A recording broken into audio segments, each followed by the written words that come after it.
Bismillahirrahmanirrahim. Assalamu alaikum, dear friends. Hope you had a very enjoyable last week. Uh, we're going to start our youth session just now. I welcome you to this fresh session. The topics that we are going to discuss today have already been circulated among you. Starting off with the first of these topics, and this concerns with a very, very important human attitude, a very important human behavior that we must adhere to. That is something that we must always acknowledge, that as human beings, all of us can make mistakes, all of us can make errors inadvertently or even advertently, and then we do feel sorry, we do feel apologetic, we do feel that we have done something wrong. Excuse me, we feel ashamed. So in all these cases, the excuse me, the right way is actually to apologize to the person that you have against whom you have made a mistake, and this does not degrade us in any way. It in fact elevates us, because seeking forgiveness for something which has been wrongly done is but natural. It is actually the requisite of the truth. Now, the area which I'd like to elaborate a little more here is that just as we feel that when we have done something wrong and we seek forgiveness from our friends, maybe, or those whom we have wronged, in a very similar way, this could happen with us as well. I mean, someone has wronged us, someone has been jealous with us, someone uh, has done something very bad to us, and at times this is done repeatedly, and at times this is done, as I said, out of ignorance. At times it is done out of a certain emotion that that we are overcome with, in a certain frenzy that we do this. So you see, the right way in conducting ourselves in these situations is that as much as we can, we should try to forgive people around us. Forgiveness is something which actually liberates our soul. When we have venom for someone, when we have anger, when we have hatred, uh, it's not going to affect that person as much as it's going to affect ourselves, because we will writhe in anger. We will have that anguish. We will not be able to sleep. We will always be doing something which disturbs us, because it would keep circulating in our mind that someone has really been bad to us, and I need to take revenge, and I need to do something in order to appease my own ego. So it is here that we need to take control, and it is here that we need to understand that just as other people might commit mistakes, and therefore we are people who should be forgiving to them, this is just in line with the same policy that we ourselves would be making mistakes, similar mistakes, and we would be asking the same forgiveness, or at least have that attitude that other people should forgive us. So let us become more forgiving. Let us ignore people's mistakes as much as they can. Of course, Quran allows us to seek equal revenge on equal footing if something bad has been done to us. But you see, what the Quran then says is that if you forgive that person, وَلَمَنْ صَبَرَ وَغَفَرَ إِنَّ ذَلِكَ لَمِنْ أَزْمِ الْأُمُورِ. So these are the words of the Quran, that if you show perseverance and forgive that person, then this is something which is really a worthy thing to do. And forgiveness is not easy, believe me, especially when it is done, or we expect it to be done, to people who repeatedly make those mistakes, who are repeatedly bad to us, who show their evil intent or evil actions against us, one after the other. But just reflect on this, that we too are at times in the same vein. We also make repeated errors. And in order to be a forgiving person, I think the biggest thing which is going to help us is to make us realize our own follies. If we have this knack of concentrating on our own follies, always looking how we are, what we have and what we don't have, especially what we don't have, the mistakes that we make, the errors that we do, the shortcomings that we have, it will make us sympathetic towards other people who, because of those shortcomings, commit those mistakes against us. So to become sympathetic towards people, to become forgiving towards people, you have to be sympathetic to them. And this sympathy can be taught to us if we keep looking on our own mistakes, if we keep concentrating on how we behave, and if we keep concentrating on the fact that the flaws that we have, we are not very proud to have those flaws, because as you can clearly see, that this is something which as human beings comes naturally to us. None of us is perfect. So to forgive people is a very, very important area. And remember, when we are living in an environment in which we have friends, which we have relatives, we have so many acquaintances, it is this forgiving attitude which is really going to help us, because forgiveness, as I said, is the biggest means to bring you that peace of mind. To be unforgiving will always make you a person who is tense, a person who is in duress and stress. But a person who is forgiving, he or she is going to sleep well that night, because the burden of that revenge is lifted from the heart of that person. And it is a tremendous feeling. It is a huge feeling. And do remember that not only do we seek forgiveness from people for the mistakes that we do, there are also certain other mistakes that we do vis-a-vis the rights of God. And we seek forgiveness from God Almighty as well. And we do expect God Almighty to forgive us, isn't that? So let us be reciprocating in this as well. If we think that, or if we hope that God should forgive us, I think it is equally good, and if we are able to have that forgiving attitude as well. So one of the greatest attributes of God is mercy, is forgiveness. And I think most of these attributes of God, they are mentioned in the Quran, so that we as human beings in our own very, very limited capacities are also able to adopt those attributes of the Almighty, and we too are able to have that guidance from the person of the Almighty.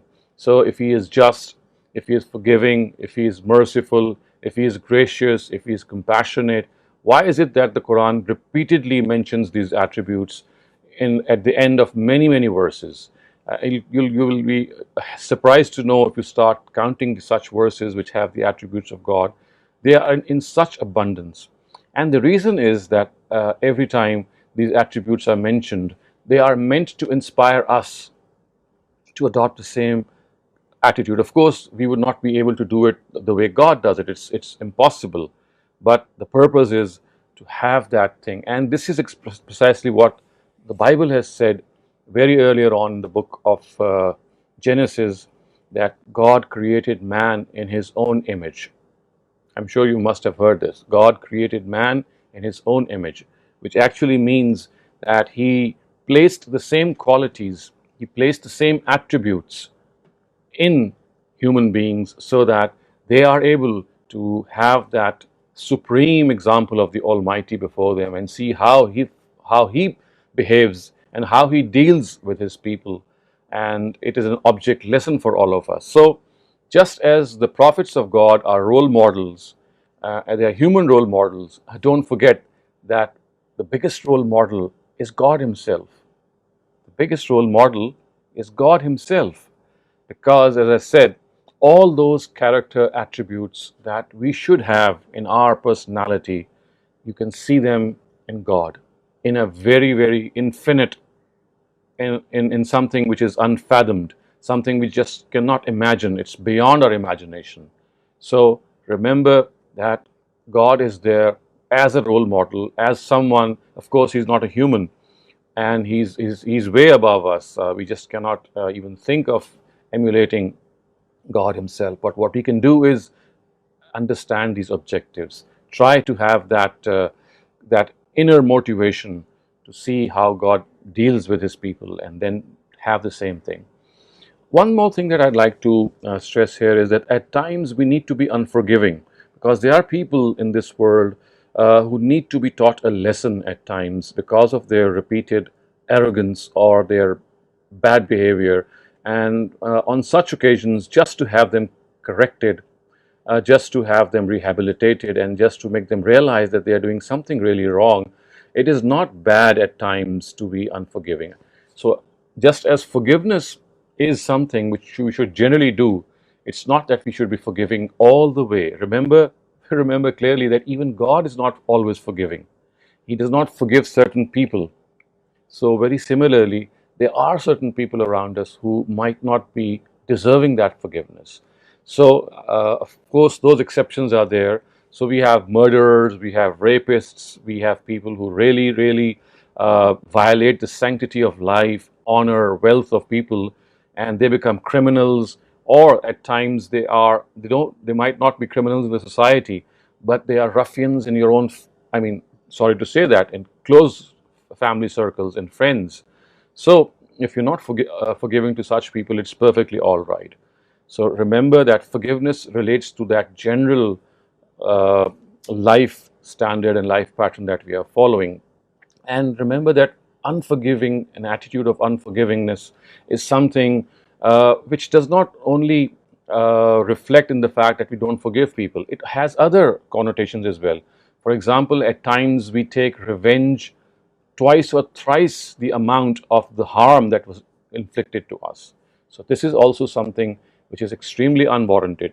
At best, you can take revenge on equal footing. But out of arrogance, if you go far beyond that, this is simply not on. Similarly, at times we don't realize that it happens that a person has done something absolutely inadvertently, absolutely, I mean, or she was not paying attention and something happened.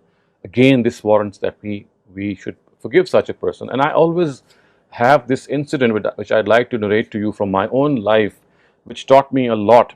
And it happened some time back, and I do remember that my driver actually was backing the car, and without realizing, he actually crashed into a pole, which was, of course, right behind the car, and he did not realize that the pole was there, and the car rammed into that pole, and there was a big dent in the car.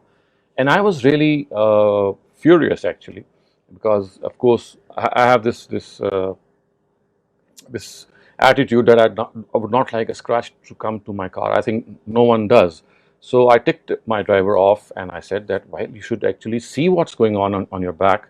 You should use your hind mirror and then you should back the car. And that was the end of that. And the very next day, you know what happened? On a very similar setting, I was backing the car myself. And you know what? I failed to grasp a pole, exactly a similar pole behind the car. I was thinking something, and the car rammed into that pole. And I immediately realized that God has taught me a lesson, that human weaknesses, they must not be exploited by being angry towards people. We must always realize that human weakness is something that can happen to any person. And I think when I rammed the car, I got immediately, and I'm thankful to God for that, of course, that the very next day I learned my lesson that if someone does something as a mistake, he or she does not realize something is happening. And we do, because often we are caught up in our own thoughts. We are not always attentive to our surroundings, and this does happen. So I always remember this incident as something which I from which I learned a lot, and I learned this, that human behavior is something that it on most occasions merits forgiveness. Human behavior is such that we should try our best to forgive people, unless, as I said, the issue at hand is to correct the person. So now we come to the next segment of our youth session.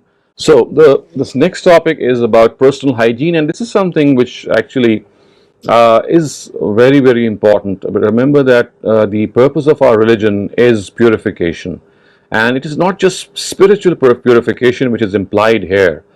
The one of the elements of this purification is that we have to be physically clean as well. So you can see there is this spiritual cleanliness which is present in every directive of religion. Uh, Whether you are praying to God, whether you are fasting, whether you are being charitable, whether you are withholding anger, whether you are telling the truth, you're adhering to justice, all these things that you follow religiously and morally, the purpose is to make you pure individuals from inside. But on a very similar note, God also wants to be pure from the outside as well. Hence, this question of personal hygiene. It is essential that you wear clean clothes, that you dress up in a manner which is pleasing, and not only that, this cleanliness actually goes beyond your physical self and to your surroundings as well. For example, cleaning your room, cleaning your desk, cleaning your workstation, and having them in the right order and placing things in the right order. All of this is part of that cleanliness attitude which religion wants us to follow. And on one occasion, the Prophet himself is reported to have said that cleanliness is part of faith. So, hence, we have that famous aphorism that cleanliness is next to godliness. So remember that as human beings, this physical cleanliness must be something that we always adhere to. And there are certain things which actually the Prophet himself has outlined in certain narratives, and five of these things he has actually mentioned very explicitly. And he says that this is from among the norms of human nature, and they relate to cleanliness and your physical purification. So the first of them is the circumcision of the male child. Yes, the circumcision of the male child. So when you do that circumcision, the purpose is that the drop of urine which gets stuck in that skin which protrudes, and the circumcision is done so that your private parts, they are able to remain clean and parts of your urine is not stuck up there. So one of them is this circumcision, and the next the Prophet of God has said is clipping your mustache. So men who wear mustache, they must realize that it must not droop over their lips, because often it goes into the food, and it makes, of course, your own self dirty, and also gives us that view that a person who has a large mustache as if he is a villain or a rogue. So the second thing is that the mustache, of course, and both of these things relate to the male children, or to men and boys. Then there are certain other things which the Prophet has said and which relate to, of course, men and women both. So one of them is shaving the pubes. Of course, you get hair around your private parts, and this is something the Prophet of God has said that they should be done, because again, this is unwanted hair. This is hair which contaminates. So we have to be regular in shaving the pubes. And then this is the fourth thing which is mentioned is shaving under the armpits. And that again is something which is for both men and women, that they must shave their armpits, they must keep the hair trimmed, because again the hair which is on these places is something which catches dirt and filth and gives an appearance of being a person. And finally, the fifth thing which the Prophet has specifically mentioned is to pare our nails, to keep our nails extremely trim. This is both for men and women, because elongated nails, of course, as you can clearly see, that dirt can get stuck up in them, and at the same time, elongated nails give that creepy look, which of course is the reflection of a person who has those savage instincts. So the Prophet does not want us to look like people who have these elongated nails. So see, these are the five things, and all of these five things actually relate to our personal hygiene. So let us be more careful that we have a clean body. And remember, then when we do the ceremonial ablution, the wuzu, this itself is cleaning the body before going in the presence of the Almighty for your prayer. And this also is a reflection on the fact that when we present ourselves to God, we make this effort to clean certain obvious parts of our body, so that we have this not only internal pure feeling that we are going to stand before God, but externally also we have washed ourselves, we have cleaned ourselves. So personal hygiene, which at times is not stressed and is not taught to many young adults, is something that we need to understand. It is part of our religion. It's not just something which is recommended, it is part of our religion. And it's sort of a thing that we have to follow, The Prophet himself was so diligent that when we do wudu, when we do this ablution, so cleaning your nose and washing your mouth and gargling, this is not part of the wudu recommended by the Quran or outlined by the Quran. But the Prophet himself, in his own practice, actually added these things, and they are not a part of wuzu, they are not an essential part, but this is what he did. He would thoroughly brush his teeth, he would thoroughly clean his mouth, he would thoroughly clean his nose, and even gargle, so that this cleanliness is something which is also found not only externally, but on your limbs and organs which are exposed to the external environment. So such was his diligence, and he would ask people to remain and to dress up in a good way. We've just, I think, read that narrative somewhere in one of our sessions, that someone once asked that if I wear good clothes and if I wear new shoes, so would that be arrogance?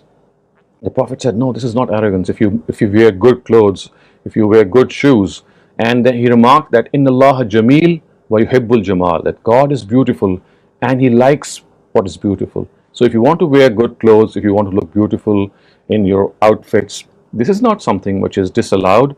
So this is something which is absolutely, which God loves, because you should look good. And then he said what actually is something that we should avoid, that this arrogance is not that when you wear good clothes, this is part of arrogance, but arrogance is something which he says is when you think little of people, when you think that they are inferior to you, and also when you deny the truth. So actually the question asked was that if we wear good clothes, if we look good, is that arrogance? The Prophet said, no, this is not arrogance. You should look good, you should look clean, because God likes this. As far as arrogance is concerned, this is something entirely different. It is thinking other people to be inferior to you. It is denying the truth. So you see, the whole importance that we need to understand is that religion is something which stresses both physical cleanliness and spiritual cleanliness. People should always make it a point to have that physical cleanliness, to achieve that physical cleanliness, to wash themselves properly, to be decently presentable for people, because of course when you are clean and you are the dirt and that filth is not part of your dress or part of your body, then it actually spurs you to realize that this cleanliness is meant at all levels. It is meant at the level in our surroundings, in our environment. It is meant at our own spiritual level as well. And inside also we need to be clean and we need to be tidy. And when we need to be clean and tidy from inside, what does that mean? It actually means that you have good thoughts, you think well of other people, you're always helpful, sympathetic, compassionate, kind, concerned regarding other people. So this was as much as personal hygiene is concerned, personal cleanliness is concerned, and this is something that we always need to pay strong attention to. Right, now we come to the third segment, and as far as I remember, the third segment is something which is often talked about, and that is that was Eve created from Adam's rib? Because this is something which a lot of people have heard maybe, or they have read at times, and they do question as a result that is that so, because of course this would have a natural implication, and that would be that men are generally superior because of this, because Adam was created first, and from his rib did God create Eve, implying that women, or as in this case Eve, they are secondary individuals, because of course they were created out of a part of, or a human part of a man. Now first, what we need to realize is that this is not at all the case. This is a biblical concept, and even in the Bible it's more part of biblical history than the Old Testament itself. So you see, you have to understand that as far as the previous scriptures are concerned, both the Old Testament and the New Testament, as the way they exist now and the way you read them now, they are an amalgam of divine teachings and human history all in one. So human history penned by human beings and divine revelation in translation by human beings is what Bible is today. So when you read something in the Bible, it does not mean that it is always revealed by God. But just as I said, there are a lot of biblical historical anecdotes which have been penned down by human beings and have found their way in the biblical text. So I would say that this concept of Eve being created from Adam's rib is not only not what the Quran says, but it also is not what the Bible actually says. Even in the biblical text, I would say that this is not something that was revealed from the Almighty. This was a concept that was later incorporated through various reasons, because of the fact that we don't have the original language of the Old Testament, and this was a translation that we have, and this has existed for thousands of years. And there was a time in which translations and footnotes and explanations, they started to become part of the main text. And this is how at times what was written by human beings actually became part, or began to be understood as if God Almighty has said these things. So this is something which is extremely wrong. So on the other hand, the Quran actually tells us of a different story. It tells us that both Adam and Eve were created as individuals, and Eve was actually created from the species of Adam. So the Quran in Surah Nisa, in the very first verse, says that خَلَقَكُم مِّن نَفْسٍ وَاحِدَةٍ, which means that He created man from a single soul, and from that soul, from the species of that soul, He made its mate as well. So Adam and Eve, what the Quran says, are complementary to each other. They are the first human beings who actually existed the way we are existing now, and they were created directly from earth, directly from mud, and from then on, or at least this is how the whole process started.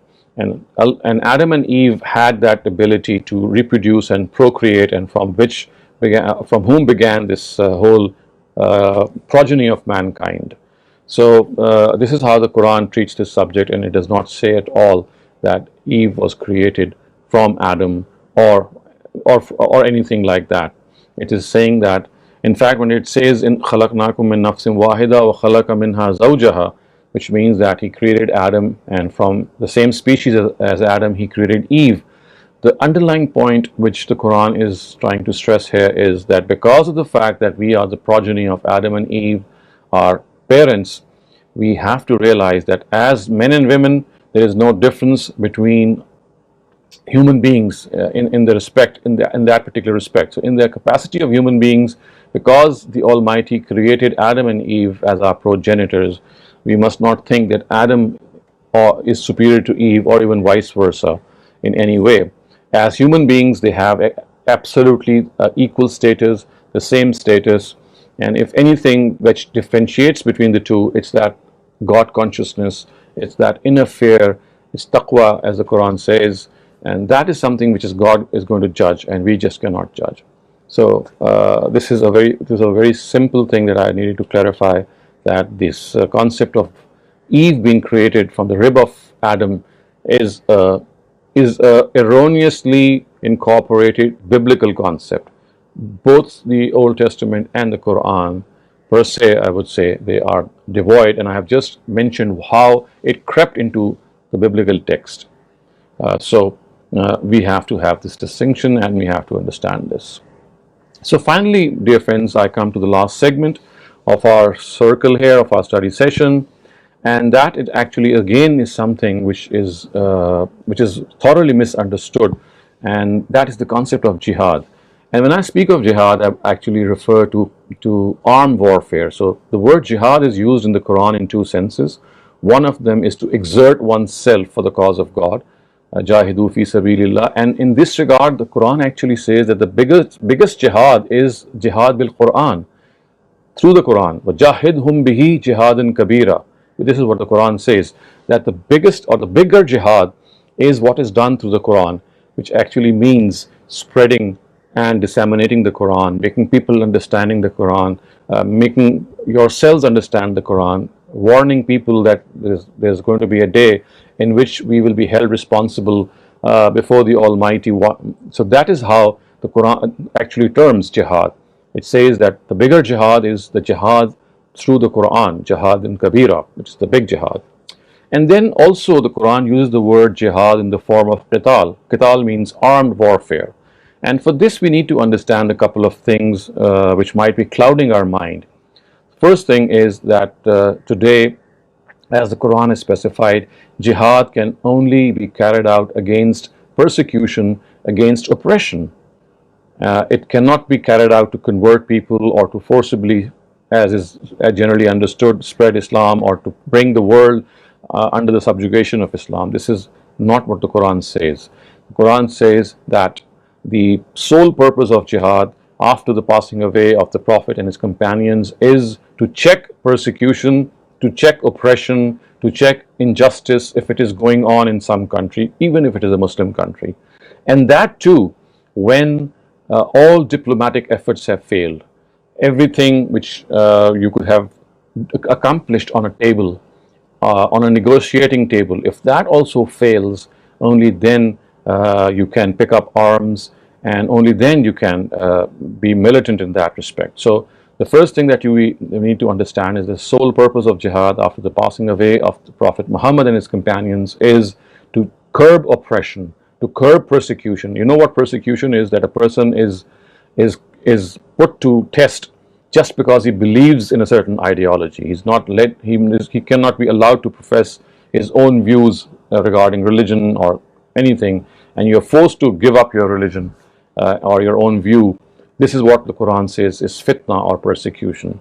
So you check persecution. If that persecution can be curbed through moral pressure, by other countries exerting pressure, by the United Nations exerting pressure, then this is something that has to be done first. It is a last resort, and here too we need to understand that many countries have actually signed up on the United Nations Charter that they will not wage war against any other signatory.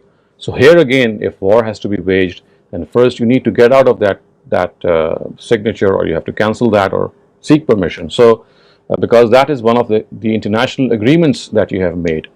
So the first sole purpose, as I said, and the only purpose of jihad is to curb persecution, injustice, oppression, all those bad things, but that is the last resort.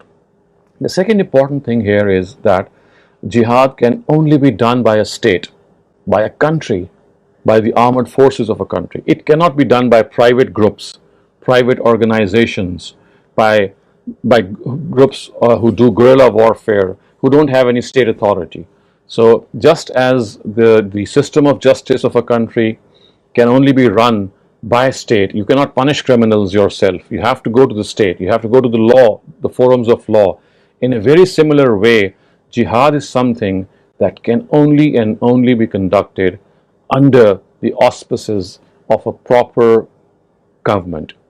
Other than that, no one is authorized to do this. If someone goes beyond and starts this military warfare, as is being done by so many factions in Afghanistan, in Syria, in so many countries, except, of course, apart from self-defense, that's another thing. Self-defense is something which is obviously a different thing. But if you have to make an offense, if you have to launch an attack, it cannot be a group, it has to be a country. The third important thing regarding jihad is that the basic misconception which has arisen by citing various verses of the Quran in which the Prophet has actually done this jihad or asked his companions to do it after him was based on a specific law of the Quran which is only and only meant for the prophets of God, the messengers of God, and that is that the Almighty says that they can punish people on His behalf, on God's behalf, for intentionally denying the truth. And this is something which God has authorized. He says that I'm going to punish people on the day of judgment for denying the truth, and I'm also going to do it in this world only in the era of His messengers, and on their behalf God says it is me who is going to punish these people, and the weapons that God is going to use are messengers of God and their companions. And once these messengers of God, these companions pass away, this punishment of denying the truth has now been terminated. And God says, now I will do this on the day of judgment. I did this in the era of the prophets of God, and once they have passed away, this is no longer something which is an option for any Muslim. And After that, this is going to happen on the day of judgment. So if these three institutes of jihad are understood, you will find a very, I think I should add a fourth one, which I actually talked about in the very beginning, and that is the bigger jihad. The bigger jihad is the jihad of your intellect to the Quran, your intellectual reasoning through the Quran. So remember, the bigger jihad, which the Quran calls jihad-e-kabira, is something which is to be done through the Quran. The Quran is the weapon, and the Quran is the means through which you should spread the light of truth. You should try to make people understand it is not just a book for Muslims, it is a book for humanity, for all mankind. And this is God's last message to us. Let us read it, let us try to understand it. This is what the Quran says is the ultimate jihad. And jihad in the form of armed warfare, it stands on these three institutes, these three conditions. Number one, it cannot be done to punish people or to extend your boundaries for the sake of it. It can only be done against oppression, and that too when diplomatic ties have failed. Number two, the jihad has to be conducted at all costs, not by any private organization or by any group, but by the head of a country. He signals that, and it is his army that does so. And thirdly, as far as the jihad of the companions of God is concerned, that is a separate category, and that is only specific to the messengers of God, and that is that they punish people for denying the truth, because it was actually God who was punishing them. He says that this is my prerogative that I do that. I did this in the era of messengers of God, and I'll do it in the hereafter. But once these messengers pass away, no one else has this prerogative or this right to punish people for denying the truth. Today, as I said, the only form of jihad that can be done is on the basis of the fact that the whole country is guilty of oppression. A whole country is guilty of genocide, of exterminating a particular race. So all those evil things that we have seen in history, against such evils, arms can be lifted, and military warfare is allowed. Other than that, it is absolutely not allowed in any other case. So with these words, I come to an end to my discussion here today, and I'll be very happy to answer any questions that may arise. Thank you, Dr. Shehzad. Kicking off the Q&A session, Ahmed is the first participant. So Ahmed, go ahead and ask your question. Assalamu alaikum, sir. I wanted to ask about the personal hygiene section about circumcision. Number one, is it fard or not? Because Ghamidi Saab says it's lazim, and I'm not sure what. And also, it doesn't really make sense, because just because the body part gets dirty, you cut it off. And it says that it's part of the fitra, but the Romans, the Greeks, most of Europe didn't do it until 19th century. And also, you're doing it to a child. You're cutting off a piece of his body. It has no say. It's an irreparable thing. And these are the main points. So you see, first of all, you need to understand that circumcision started with Abraham. All the nations of God, they followed this. All the nations of the Prophet. If you talk about Germans and people who are living today, remember most of them are Christians, and for them it was this circumcision, and all the Sharia had been revoked, abrogated. And in fact, the reason of this abrogation was this very circumcision, because when people started to convert and follow Jesus, and they thought that for this they will have to circumcise themselves, it was actually this directive of circumcision which made Paul realize that this is not going to happen. So because of this circumcision or adult circumcision or whatever went on in those times, Paul was induced to come to this conclusion that Sharia is only meant for the Israelites and not for people who other than them. So in fact, this whole debate of revoking the Sharia started off with the circumcision. So the first thing that you need to realize is that if you look at Christianity today, it cannot be made an example to the fact that why is it that people don't do so in these days and they follow the prophets of God. So the reason is because in the case of Christianity, Paul had revoked this. Now, as far as your other questions are concerned, if I remember them correctly, one of them is that why is it that it makes no sense, as you say, that a small boy should be made to pass through such pain and to have its body part cut off, and maybe why didn't God create a male in a way that this was not required. So I think I am not in a position to answer on behalf of God, because this is something which He has done in so many cases to make us understand that there are certain things and there are certain areas in which He wants to test us and see if we follow us. He will tell us the wisdom, but we might not be able to gauge the wisdom ourselves. So general thing that we have been told here is that the cleanliness which is required is something that we have to do ourselves, to make an effort to do ourselves. So you see, we could have made this request to God that why does He make our nails grow when we have to cut them? Why does He make our hair grow when we have to cut them? So in a very similar way, that skin which is there on the male part is a very similar example, that there are things which we as human beings need to do in order to carry out a certain directive of God, so that that purification can be achieved. And in such a way, in this manner, God actually tests us. As I said, He could have created nails which would not have grown, and you would have said, okay, that's fine. But you see, by making that thing, or making certain addition in a thing, God wants to check us whether we observe that cleanliness or not. Otherwise, He could have done it Himself in other cases as well. And as far as the question of it being obligation or not is concerned, it is not an obligation.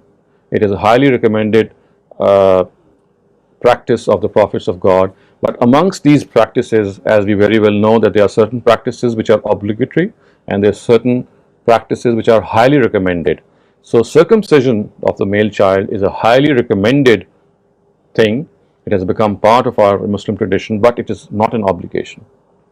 And also, taking advantage of this question, let me also clarify, because as you know, that there are so many questions which have surfaced because of this issue of female circumcision, and there are certain African countries and certain followers of the Shephites who think that circumcision of the female child also is something which is recommended, and they quote a narrative, a hadith of the Prophet for that. So I have explained it in some of my other sessions that this is not true. Not only the hadith is not authentic, but it was never the Prophet or never the Almighty's intention, never a directive that the female child should also be circumcised. It is an absolutely erroneous concept. It amounts to a genital mutilation, and it cannot be thought of. But unfortunately, as you can see, that it has been going on in certain parts of the world.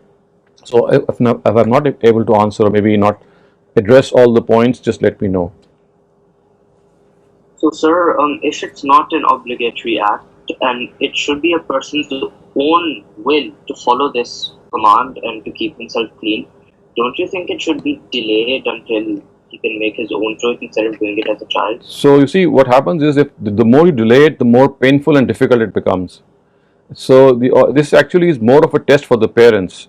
I mean, it is something which is going to do good to the child ultimately, because that child would be able to remain clean.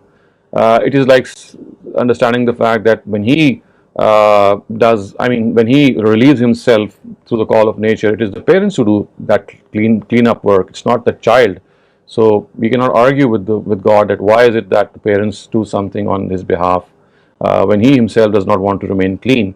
So in those aspects, the aspect of cleanliness is very obvious. I mean, no one would like your feces to remain stuck up at the place they are. So just as parents do something to clean the body, it is a very similar thing that here parents are obligated to do that, and the ultimate beneficiary is going to be that child himself. And if you delay that as you recommend, then that is not only going to be a very difficult task to do that alone, but also the test of the parents, which was actually a test for them as well, would no longer be there. And I think God wanted to try the parents in this matter as well. Okay, sir. Thank you. Thank you so much. We have only one written question, and I'll read it out for you.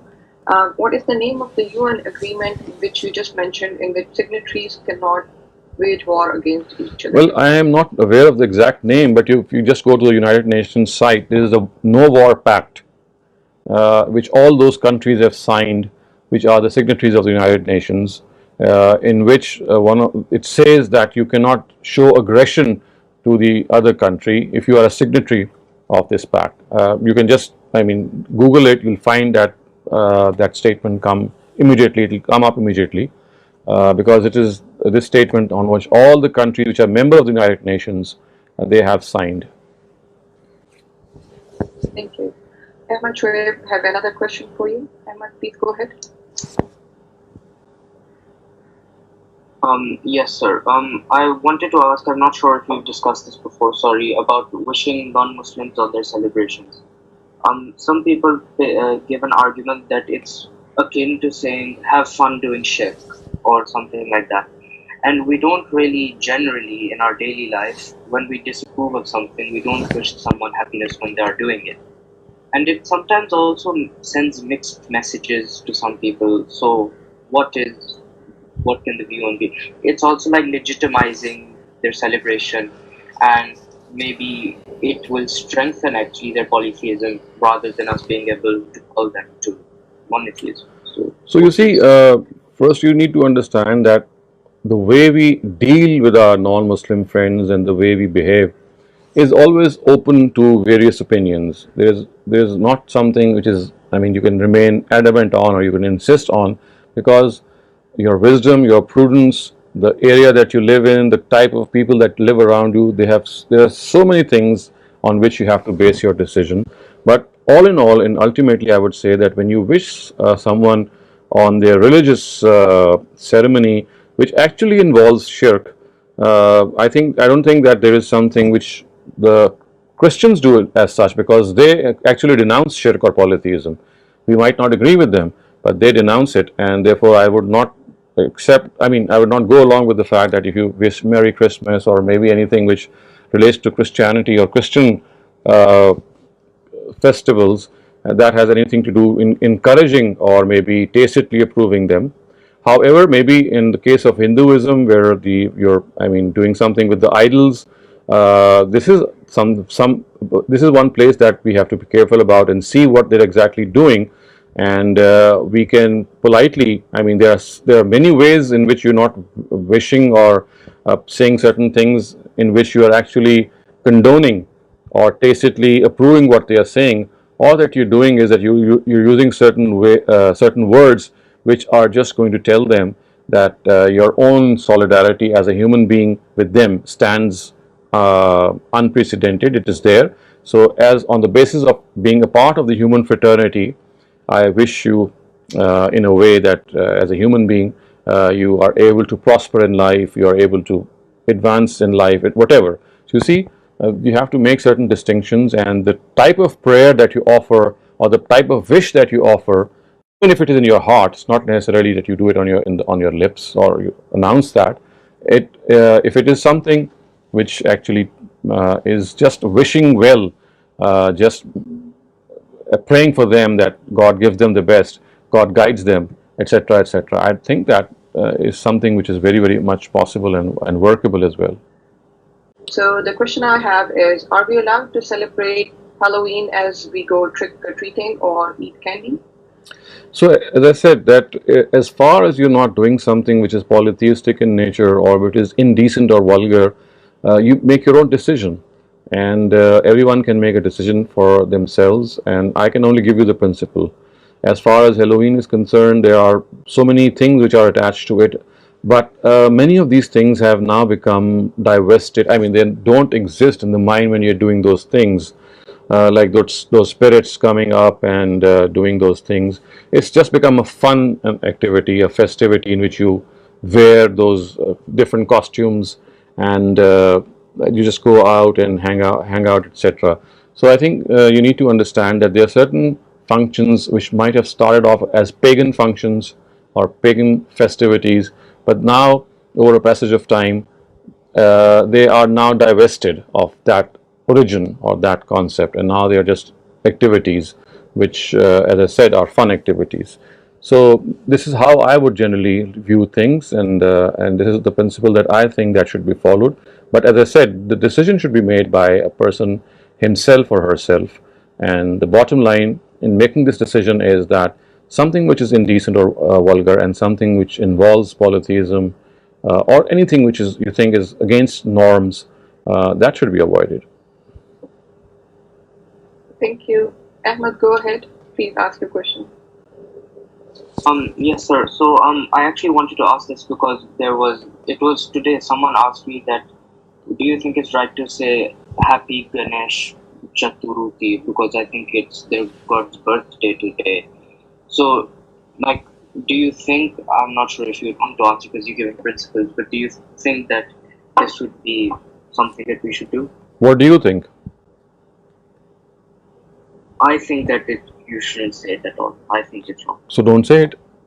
So you see, I think that the best thing is that you make understand people what the principle is, and if people understand the principle, you see, it becomes very easy to apply. And at times there can be a difference of opinion as well, and we have to accept and tolerate a difference of opinion. So instead of giving a blanket statement, I think the best way is to just outline the principle and let people make the decision.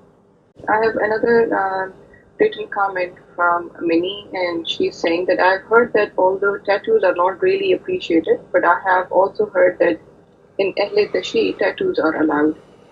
Your take on it?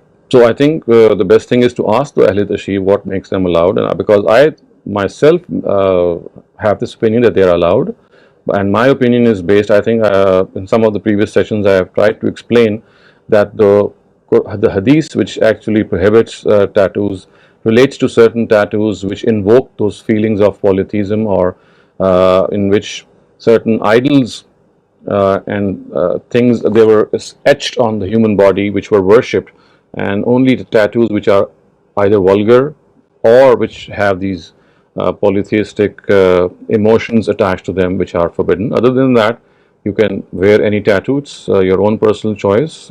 People might not like it, but you see, every person has his personal like or dislike.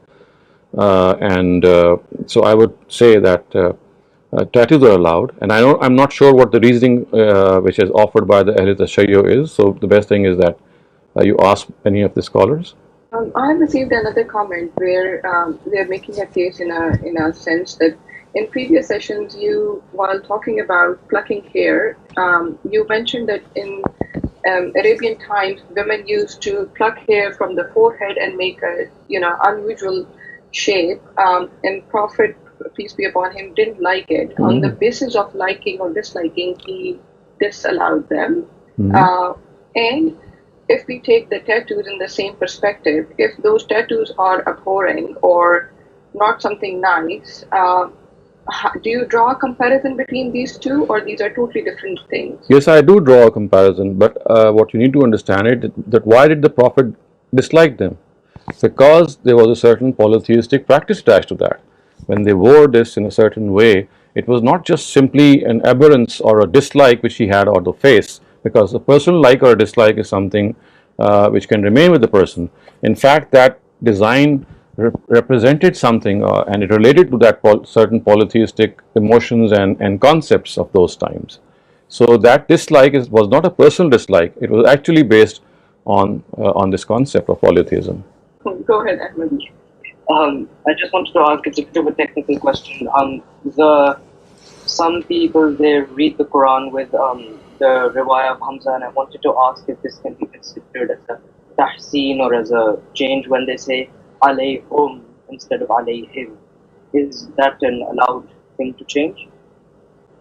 I don't think that this is the right way to do it, because we have to follow the Qira'atul Amma, and I also think that this forum here today might not be the proper forum to ask or answer this question, because there are so many other people here who might not know what exactly Hamza and who Hamza is and what are these Qira'at. So maybe if you can ask this in the Quran class, I'll try to explain it. And this whole issue of Qira'at is going to come up very soon in that Quran class. So I think that it would be better if you could defer the question for that class. Sure. Okay. Thank you. Thank you so much. So thank you for your time, and we'll see you in the next session next Sunday. Okay. Thank you. Khuda Hafiz. Bye bye.